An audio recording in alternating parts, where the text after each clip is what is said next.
Hi everyone, welcome back. We've got a brand new story to share with you, so let's begin. My name is Miller.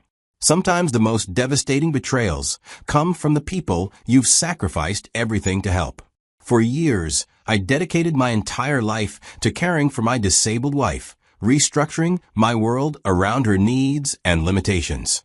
I never imagined that while I was devoted to her, I would discover a betrayal so deep that it would destroy not just our marriage, but my faith in the goodness of human nature itself.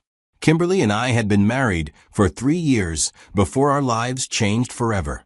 The initial 3 years of marriage seemed stable between two people who genuinely loved and supported each other. We had met in our last year of college, dated for 2 years before getting engaged, and had been building what I believed was a solid foundation for a lifetime together. Our early marriage had been everything I had hoped it would be. We both worked full-time jobs. I worked at the accounting department of a mid-sized firm, and Kimberly worked in the media team of a marketing company. Within a year of getting married, we had purchased a small house in a quiet neighborhood, were building our savings, and had started talking about starting a family in a few years. Kimberly was an active, energetic person who loved outdoor activities and physical challenges. Her vitality and enthusiasm for life were among the qualities that had first attracted me to her, and I loved sharing in her adventures and supporting her various interests and pursuits. But everything changed on a rainy Tuesday evening in October, when Kimberly was driving home from work. A drunk driver ran a red light and slammed into the driver's side of her car at high speed.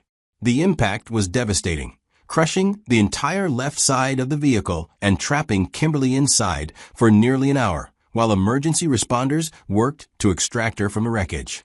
The injuries she sustained in that accident were life-altering. The impact had caused severe damage to her spine, specifically to her lumbar and thoracic vertebrae. After multiple surgeries and months of hospitalization, the doctors delivered the news that would define the rest of our lives together. Kimberly would be permanently disabled, with limited mobility and chronic pain that would require ongoing management and care. The woman who had once hiked mountain trails and scaled rock faces was now confined to a wheelchair, dependent on others for many basic daily activities.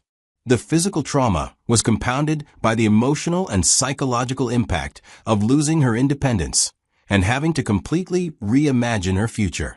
I made the decision immediately and without hesitation that I would be there for Kimberly through every aspect of her recovery and adjustment to her new reality. The woman I had married was still the same person inside, regardless of her physical limitations, and I was committed to supporting her through this incredibly difficult transition. The months that followed the accident were a crash course in caregiving that I had never expected to need.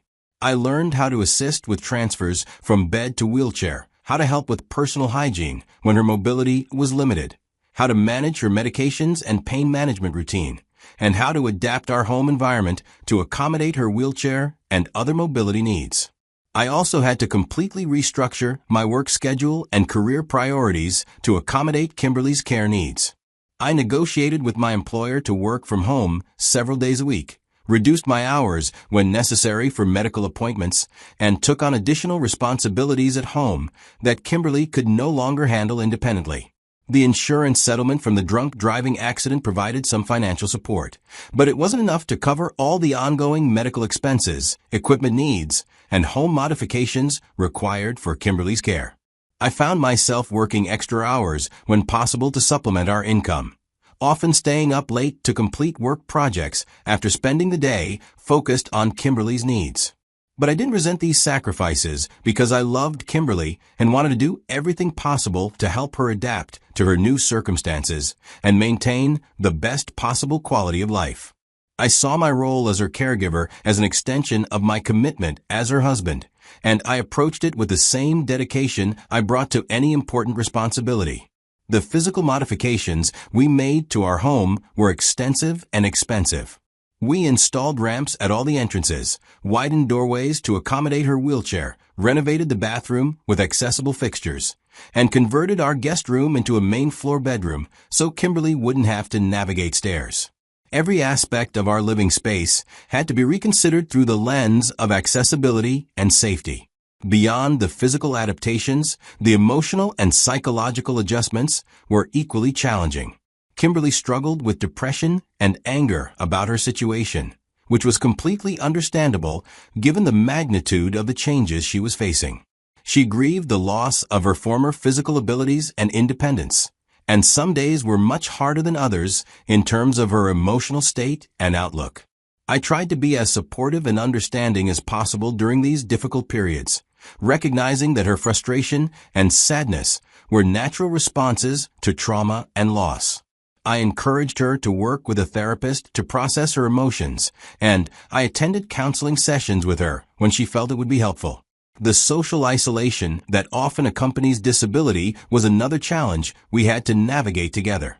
Many of Kimberly's former activities and social connections were no longer accessible to her, and she had to find new ways to engage with the world and maintain relationships with friends and family members. I became not just her caregiver, but also her primary social connection and emotional support system.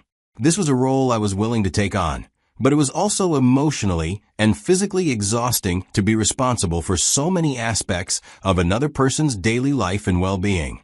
As part of Kimberly's ongoing medical care, she began working with a physical therapist named Duncan who specialized in helping people with spinal cord injuries maximize their remaining mobility and strength.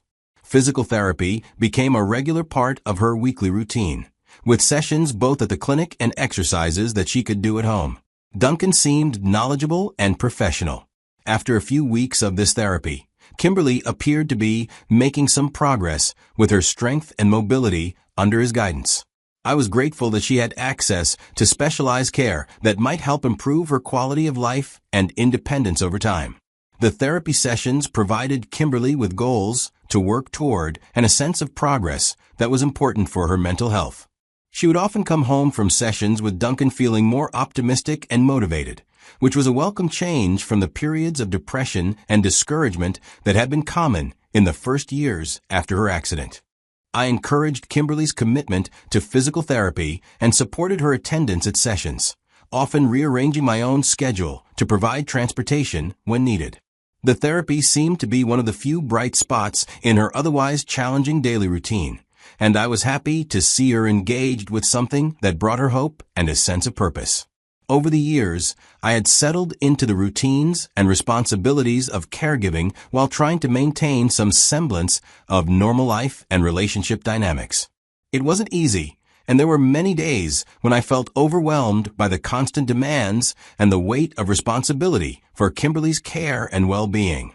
But I had made a commitment to our marriage and to her, and I believed that supporting each other through difficult times was what marriage meant. I had promised to be there in sickness and in health, and I was determined to honor that commitment regardless of how challenging it became. 5 years after this accident, we had developed what I thought was a functional routine that balanced Kimberly's care needs with maintaining our relationship and my ability to work and support us financially. While our lives were very different from what we had originally planned, I believed we were making the best of a difficult situation. On what started as an ordinary Saturday afternoon, I decided to wash our car in the driveway. It was a beautiful spring day, and I thought some time outside working with my hands might be relaxing after a busy week at work. Kimberly was inside the house, and I had set up everything I needed for a thorough car wash. I was enjoying the simple, meditative task of cleaning the car and taking my time to do a thorough job. The warm sunshine and physical activity felt good after spending most of the week indoors at my desk or focused on indoor caregiving tasks. As I was rinsing soap off the car with the garden hose, some water splashed in an unexpected direction and hit the patio table where Kimberly had left her phone. I immediately went over to check on the phone, concerned that water damage might cause problems with a device that was so important for her daily communication and independence. When I picked up the phone to dry it off, I could see that water had gotten inside the case, and the screen was behaving erratically. I wiped it gently with a dry towel, trying to remove as much moisture as possible, but the phone kept operating itself, opening apps and scrolling through screens without any input from me. I brought the phone inside to Kimberly and explained what had happened, apologizing for the accident and the potential damage. She was understandably concerned about the phone since it was such an important tool for her daily life, especially given her mobility limitations.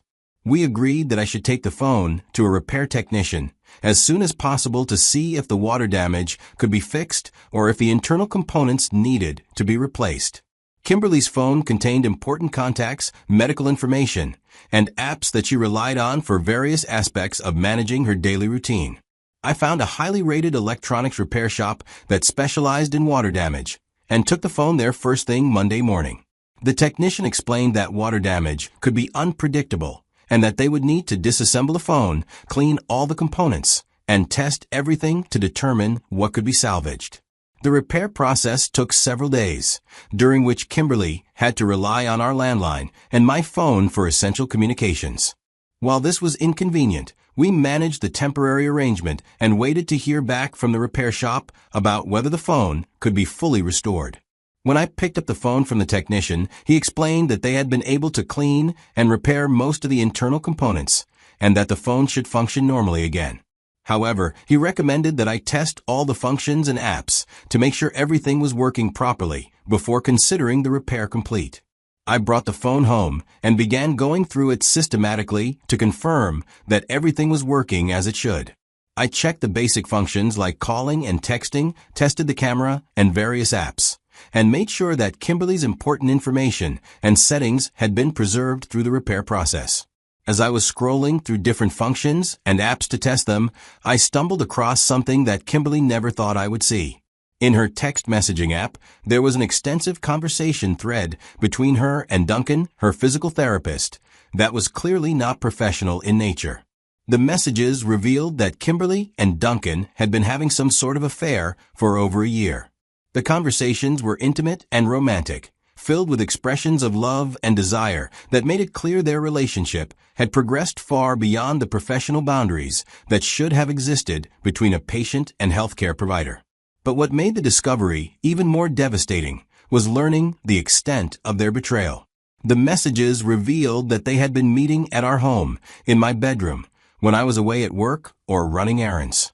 While I was out earning money to support our household and pay for Kimberly's care, she was using our marital bed to conduct an affair with the man I was paying to help her recover from her injuries. The timeline of messages showed that this had been going on for more than a year, meaning that Kimberly had been systematically deceiving me while I was dedicating my life to her care and support. Every day that I had worked to accommodate her needs and provide for her comfort, she had been planning and conducting this betrayal. Reading through the messages was like having my heart ripped out of my chest.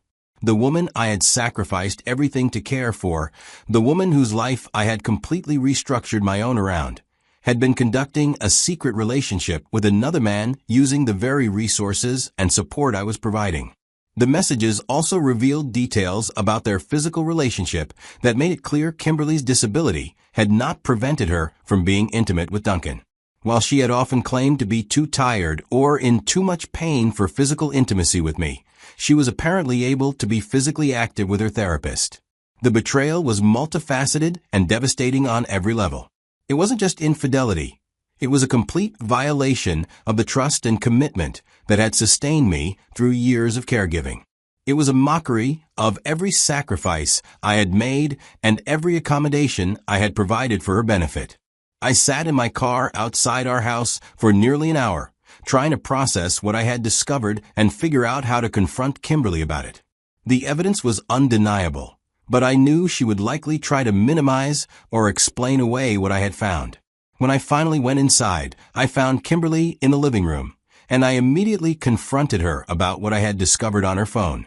I showed her the messages and asked her to explain what had been going on between her and Duncan. Her initial response was complete denial, even when the evidence was right there in front of both of us. She claimed the messages were taken out of context, that Duncan was just being supportive during a difficult time, and that I was misinterpreting innocent communications. When I pressed her about the specific content of the messages and the references to their meetings in our bedroom, she tried to water down the situation by claiming it had been a momentary lapse in judgment and that it didn't mean anything significant. But I had read enough of their communications to know that this was not a momentary lapse or a misunderstanding. This was a sustained, ongoing relationship that had been developing over more than a year while I was caring for her and supporting our household. I told Kimberly that our marriage was over, that I could not continue to be married to someone who would betray me so completely while I was dedicating my life to her care. The violation of trust was too fundamental and too extensive to be forgiven or worked through. Kimberly refused to accept that the marriage was ending, claiming that we could work through this problem and that she would end her relationship with Duncan immediately. She promised that it would never happen again and that she would do whatever was necessary to rebuild my trust. But the damage was too extensive and the betrayal too complete for me to consider reconciliation. This wasn't a single mistake or a momentary weakness. This was a systematic deception that had been going on for over a year while I was exhausting myself to provide for her care and support. I told Kimberly that I would be filing for divorce and that she needed to make arrangements for her care and housing since I would no longer be able to provide those services. The thought of continuing to be her caregiver while knowing about her betrayal was emotionally impossible for me to contemplate. Kimberly's response to my decision was a mixture of pleading, anger, and attempted manipulation. She alternated between promising to change, claiming that I was abandoning her in her time of need, and suggesting that I was being unreasonable and unforgiving about what she characterized as a minor mistake. But I had seen enough evidence to know that this was not a minor mistake or a temporary lapse in judgment. This was a calculated betrayal that had been ongoing for a significant period of time, conducted in our home and our bed while I was working to support both of us. I moved out of our shared bedroom immediately and began the process of contacting a divorce attorney to understand my options and the legal requirements for ending our marriage. The practical aspects of divorce would be complicated by Kimberly's disability and care needs, but I was determined to extract myself from a marriage that had become based on lies and deception. The divorce process was emotionally and financially devastating. Kimberly's attorney argued that I was abandoning a disabled spouse and that my responsibilities as a caregiver created special obligations that should be considered in the property division and support arrangements. My attorney countered that Kimberly's affair constituted abandonment of the marriage on her part and that her disability did not excuse her infidelity or create special entitlements to my assets and income. The legal battle became a complex mixture of family law, disability rights issues, and questions about marital obligations and betrayal. The discovery process revealed additional details about Kimberly's relationship with Duncan that made the betrayal even more painful. Their affair had been conducted with a level of planning and deception that showed complete disregard for my feelings and our marriage commitment. Kimberly's medical records and therapy schedules were subpoenaed to establish the timeline of her relationship with Duncan and to demonstrate how she had used her medical care as a cover for conducting the affair. The evidence showed that many of her supposed therapy appointments had actually been personal meetings with Duncan. The financial aspects of the divorce were particularly challenging because of the accommodations I had made to our home and lifestyle to support Kimberly's disability. The wheelchair ramps, accessible bathroom, and other modifications I had paid for were considered improvements to the marital property that would benefit Kimberly regardless of her retained ownership of the house. The settlement negotiations were protracted and contentious, with Kimberly's attorney arguing that her disability entitled her to a larger share of our assets and ongoing support payments. They claimed that her affair was irrelevant to her financial needs and that I had a moral and legal obligation to continue supporting her care. My attorney fought these claims, arguing that Kimberly's betrayal had violated the fundamental basis of our marriage and that her disability did not excuse her conduct or create special entitlements to my assets. The legal battle was expensive and emotionally exhausting for everyone involved. During the months of legal proceedings, I had to continue living in the same house with Kimberly while we worked out the details of our separation. This arrangement was incredibly difficult given what I knew about her betrayal and the ongoing legal conflict between us. Kimberly made various attempts to reconcile during this period, sometimes apologizing for her affair and promising to rebuild our marriage, and other times becoming angry and accusatory about what she characterized as my abandonment of her in her time of need. But I was resolved that the marriage was over and that no amount of promises or emotional manipulation would change my decision. The betrayal had been too systematic and too extensive for me to ever trust her again, and I could not imagine continuing to provide intimate care for someone who had violated our relationship so completely. The divorce proceedings also revealed the impact that Kimberly's affair had had on Duncan's professional standing. As a licensed physical therapist, his relationship with a patient violated professional ethical standards and potentially jeopardized his license and career. When the affair became known through the legal proceedings, Duncan faced professional discipline from the state licensing board and potential termination from his employer. The consequences of their relationship extended beyond just our marriage to affect his professional reputation and livelihood. After months of legal battles, negotiations, and court hearings, the divorce was finally finalized. The settlement required me to give up a significant portion of our shared assets, including a larger share of the house equity and some of my retirement savings, to provide for Kimberly's ongoing care and living expenses. While the financial cost was substantial and painful, I considered it a worthwhile price to pay for my freedom from a marriage that had become built on deception and betrayal. The years I had spent as Kimberly's caregiver had taught me that I was capable of great sacrifice and dedication, but they had also shown me that some betrayals are too fundamental to forgive. The process of rebuilding my life after the divorce was challenging, but ultimately liberating. For the first time in years, I was able to focus on my own needs and interests without constantly accommodating someone else's care requirements and limitations. I moved into a smaller apartment that was designed for my own preferences and lifestyle rather than accessibility requirements. I was able to return to a normal work schedule without having to arrange my professional life around medical appointments and caregiving responsibilities. The emotional recovery from the betrayal took longer than the practical adjustments to living alone again. Learning that someone you've sacrificed everything for has been systematically deceiving you creates lasting damage to your ability to trust and form intimate relationships. I began working with a therapist to process the trauma of discovering Kimberly's affair and the years of caregiving that had preceded it. The counseling helped me understand that being betrayed by someone you're caring for creates a particularly complex form of emotional damage that requires specialized attention and healing. Through therapy, I came to understand that my dedication to caring for Kimberly had been genuine and admirable, but that her betrayal was a reflection of her character rather than any failure on my part.